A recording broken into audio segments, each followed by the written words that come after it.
Any questions?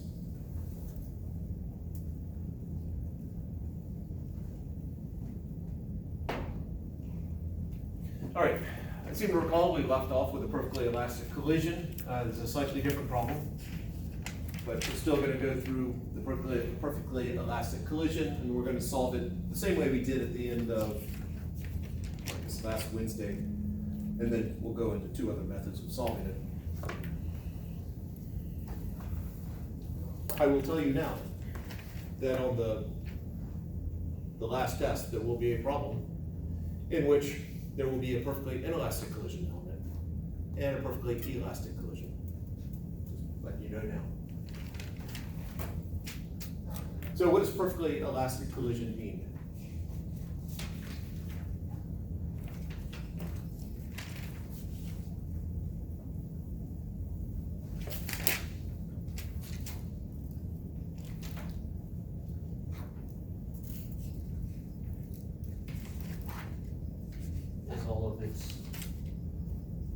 Does it go back to its starting point after it collides with it?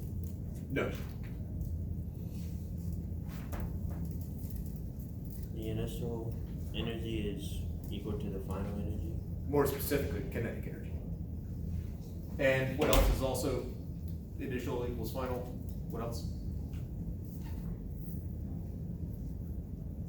Net energy? No. All right, so we have kinetic energy, so K initial equals K final. It's collision. A closed system.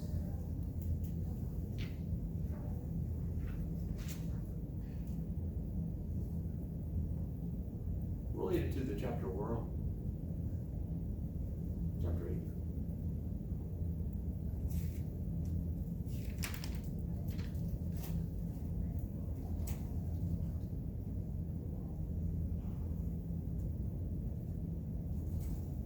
What was the topic we were discussing? P, the momentum. Yeah, momentum is concerned.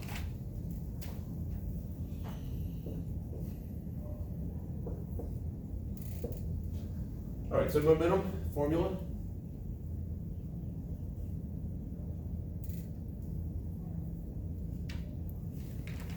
Two little letters. MA. That would be force.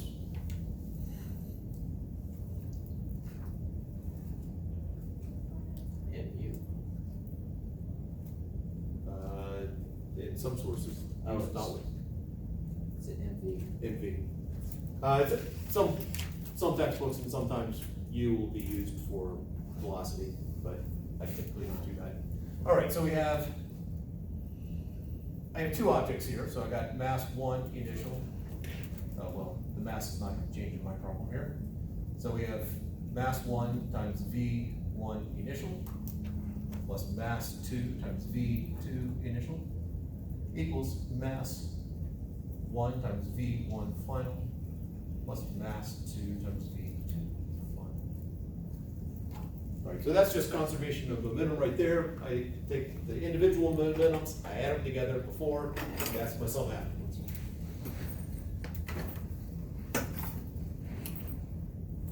I'm gonna let that equal A. That will be, I'm gonna let this equal C, and this equal D. Just to avoid having to write subscripts over and over again. Kinetic energy. What's the formula for kinetic energy? What happens? Like a single voice. That's perfection. 1/2 M1 V1 initial, so actually, since I'm using those letters, A squared plus 1/2 M2 B squared equals 1/2 M1 C squared plus 1/2 M2 T squared. So basically, the sum of the kinetic energies beforehand equals the sum afterwards. This first condition is the condition of the perfectly elastic state, and the second condition, collision in a closed system.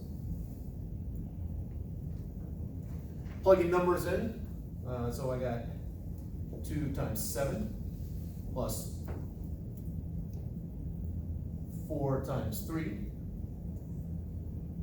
equals 2c plus 4d. And I've got 1/2, 2 times 7 squared plus 1/2 times 4 times 3 squared equals 1/2 times 2 times c squared plus 1/2 times 4 times t squared. Those in parentheses. All right, so all I've done is just plug and chug. Once I recognize momentum is conserved and kinetic energy is conserved, it's just plug it in. And this should be very similar to what we did last time, except last time one of my velocities was negative. This time, they're going in the same direction. But let's just go ahead and make it official.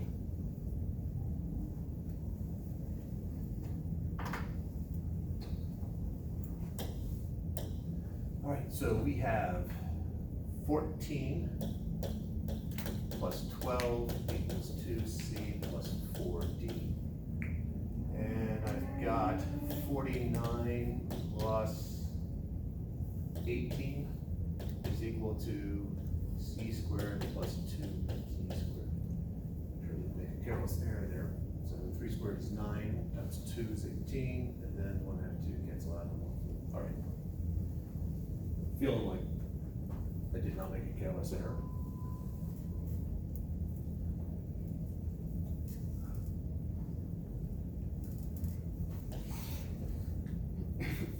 First equation becomes 26 equals 2c plus 4d. The second one, 66 is c squared plus 2d squared.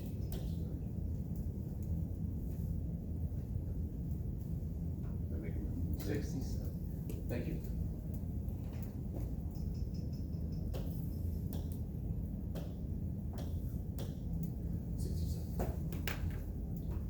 All right, now what?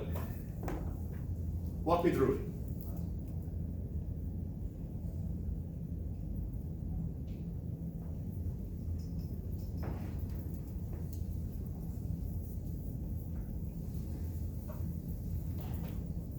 Thank you. Recognize physics, this is the physics. Now we got the math. How do you solve it?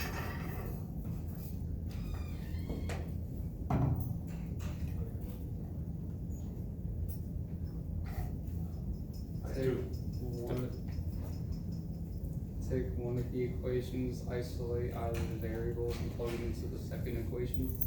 Okay, which one do you want to solve for? Solve for C in the top equation. Okay. Would that be the easiest? Probably. All right, so first thing I'm going to divide by 2. So I have 13 is equal to c plus 2d. So c equals 13 minus 2d. And then plug to the other one you said? Mm-hmm. So I have 67 is equal to 13 minus 2d squared plus 2d squared.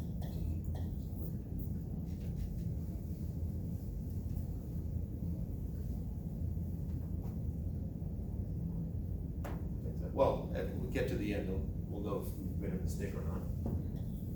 67 equals 169 minus 52d plus 4d squared plus 2d squared. All right, now what? Combine like terms. Okay, those are my like terms right there. Yeah. Where am I heading with this? Quadratic formula. Okay, so I need to set up the quadratic equation in standard form. So I have 6d squared minus 52d plus 102 equals 0. So d equals 52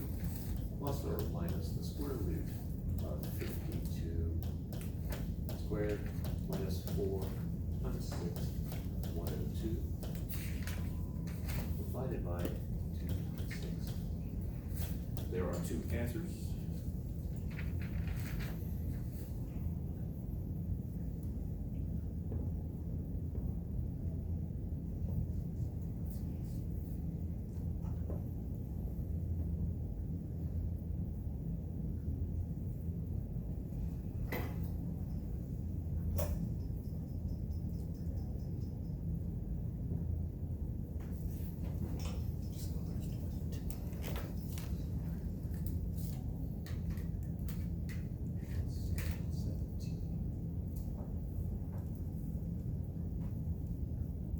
So we got nice numbers.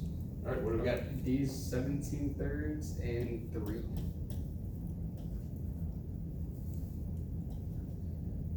So 17/3 would be 5.667 and 3. All right, so if D is 5.5 and 2, or 17/3, we got a formula right there for C.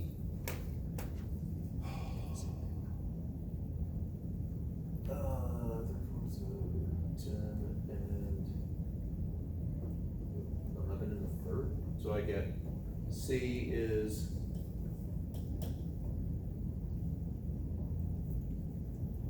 5/3. Question mark.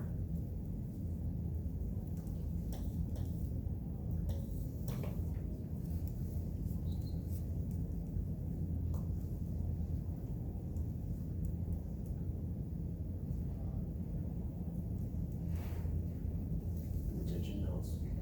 It's like Stone, they got a lot of faith in you on this one. Yeah. You got 5/3? Mm-hmm. Okay. All right, so we have two solutions here. I've got D is 5 2/3 meters per second, C is 5/3 meters per second, or D is 3 meters per second, and C is 7 meters per second. Which is the correct solution?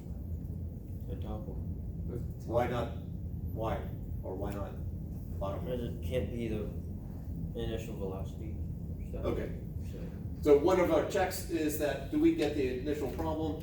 And we do. D is initially 3, C is initially 7. That's this solution right here, so this is not the answer for a collision. And don't forget units. Yes, Logan? What's the step that happened between on the top right, the second line to the third line? From here to here, Below that? from here to here. Yeah. I took, once I had a C here, I plugged that in for C, and I got this. Then I squared this binomial.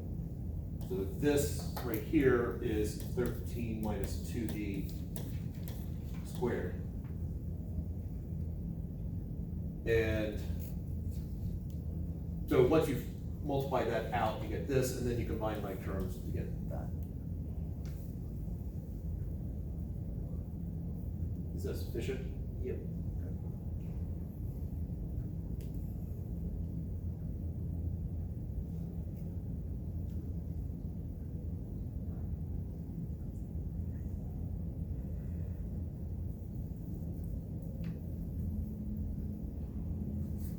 I told you about the complaint years ago about the fact that I can't seem to start on the left-hand side and just work straight to the right without backing up somewhere. But I do the same thing with my work, so it just makes sense to me. It's not good in terms of organization, but I do it too. So, Well, I did after the student complained. I thought, I'm gonna do it. I'm gonna start on the left-hand side. It's gonna be going from left to right. It's all gonna work out beautifully. And, the student was absent that day.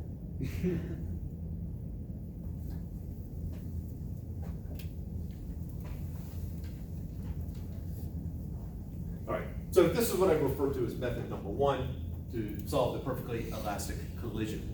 Sorry, let's be more specific. This is the perfectly elastic,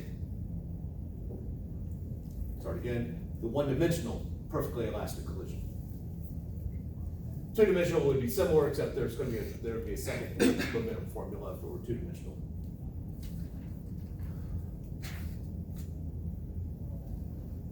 All right, I'm going to erase some stuff. And I'm gonna go ahead and put in my A, B, C's, and D's. So A, B, C, and D.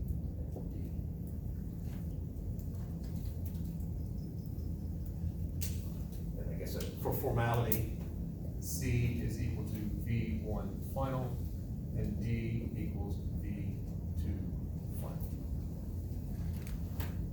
All right, so method number 2, we have to start with the same place. I mean, that hasn't changed. We still have, in a perfectly elastic collision, kinetic energy is conserved. And it's a one-dimensional problem. Well, it's a collision, momentum is conserved. One-dimensional, I got one equation there. But I wanted to see if, looks like there's a pattern there. I got M1A, M2B, M1C, M2D, all across the board there, in each, as we go. So there seems to be some parallels there. So why don't we get all the M1s together and all the M2s together? So I'm gonna take this equation here and get all the M1s on the left-hand side, the M2s on the right-hand side. Actually, first thing I'm gonna do, I'm gonna multiply by 2 to get rid of all my 1/2s. Now, so I got M1A squared minus M1C squared equals M2D squared minus M2D squared. So what it did is I subtracted that from both sides of the equation and subtracted that one from both sides.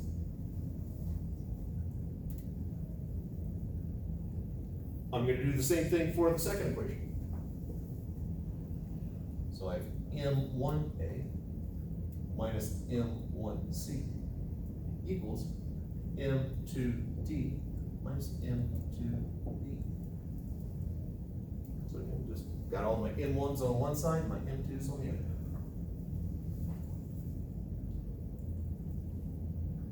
Next step, let's factor. So what can we factor out of that first one? Or how does it factor down?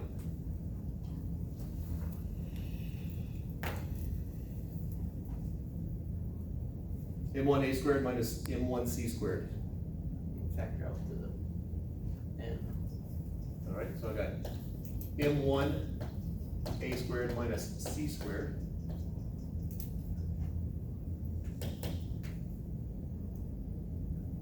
Put it on the right hand side. Probably not enough. So M2 D squared minus B squared. And same thing down there. So I got M1A minus C equals M2 D minus B.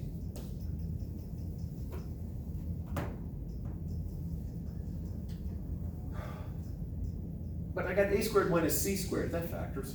How does A squared minus C squared factor? Flashback to algebra. A plus C, A minus C. Say it again? A plus C, A minus C? Yes, it is. So I have M1A plus C times A minus C equals M2 D plus B times D minus B. So it's this equation here, just factored one step more. Now, the math people tell me as long as I divide both sides by the same thing, it seems legitimate. So what I'm going to do is I'm going to divide the left-hand side by M1A minus C. And I'm going to divide the right-hand side by something equal to that, which is M2 D minus B. They're equal to each other, so the denominators are equal. And now let's cancel out. M1s cancel out, A minus C cancels out. M2 cancels out, D minus B cancels out. And I am left with A plus C equals D plus B. relatively simple there. I'm gonna put it into more traditional form. I'm gonna get all the initial values on one side, the final values on the other. In other words, I'm gonna take B back over to the left-hand side and C over to the right-hand side. And so I get A minus B equals D minus C. Or in terms of what we have over there, V1 initial minus V2 initial equals V2 final minus V2 initial. Oh, sorry, it should be V1 final.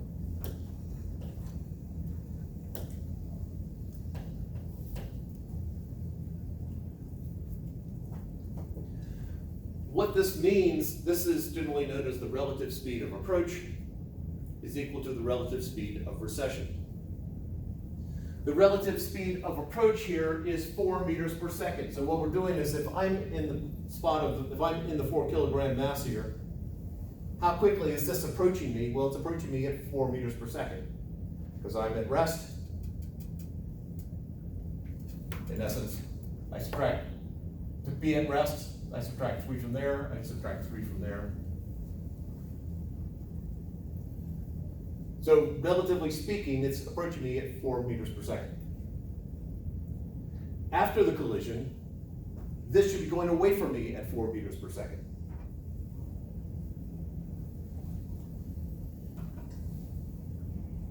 So we had D is 17 thirds, and this is 5 thirds, so that is a difference of 12 thirds, which is 4.